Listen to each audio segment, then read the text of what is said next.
आज देश का सौभाग्य कि हम संविधान दिवस मना रहे हैं और संविधान दिवस के अमृत काल को मना रहे हैं। आज के ही दिन 75 वर्ष पूर्व संविधान को हमने अंगीकृत किया था। बाबा साहब ने जो संविधान हमको दिया वो पूरे विश्व के लिए एक मॉडल संविधान के रूप में है। खासकर सामाजिक न्याय किसी देश में, किसी समाज में किस तरीके से हो, इसका जो मॉडल बाबा साहब ने दिया, और कोई भी संविधान हमारे बाद जो बना उसने प्रायः इसी मॉडल को अपनाया।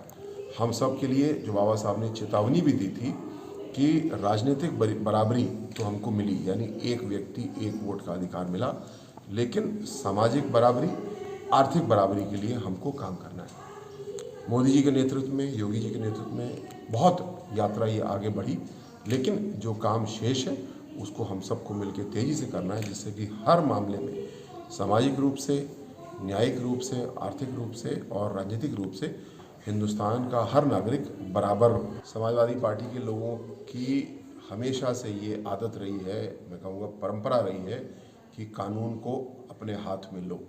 संभल में जो कानूनी प्रक्रिया अपनाई जा रही थी सर्वे की, वो पूरी तरीके से न्यायालय के आदेश में थी।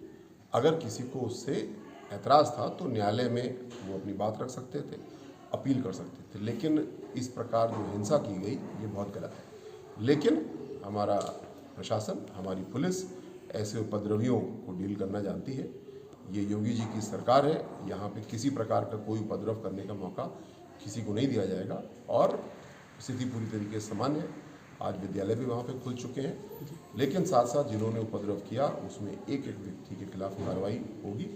दोबारा ऐसा किसी को करने का मौका नहीं दिया जाएगा। सर, एक सवाल और है, उपचुनाव जिस तरीके से हुआ है उसमें विपक्ष कहीं न कहीं धांधली का आरोप लगा रहा है, मतदाताओं को डराने धमकाने। उसकी रिपोर्ट एक अखिलेश यादव तैयार करा रहे हैं, जिसको चुनाव आयोग को वो सौंपेंगे। ये तो बहुत पुरानी कहानी हो गई। जब चुनाव में वोट मिल गए तो हमें मिले, और नहीं मिले तो ईवीएम की गलती, चुनाव आयोग की गलती। जो चुनाव है हम सबके सामने है। हम स्वागत करते हैं उत्तर प्रदेश के नागरिकों के फैसले का।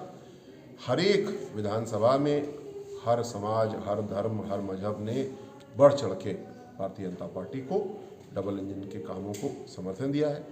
दिन दो जगहों पे, सीसामऊ में और मैनपुरी करहल में हम नहीं जीते, वहाँ भी हमारा वोट बेस बहुत बड़ा। वहाँ के सम्मानित नागरिकों को भी हम धन्यवाद देते हैं। हमें जीत का किसी प्रकार कोई ऐसा माहौल नहीं है, ऐसी हमारे विषय नहीं है कि हम उसमें कोई अपने आप को बड़ा महसूस करें। उसी प्रकार अगर कहीं पे हम हारते हैं तो हम अपने आप को छोटा भी महसूस नहीं करते हैं। समाजवादी पार्टी इसके विपरीत हमेशा, जीत है तो बहुत बड़ा अपना पराक्रम है, गलती है तो फिर दूसरे की गलती है। ये एक छोटी सोच है, ऐसा नहीं होना चाहिए। ठीक है सर।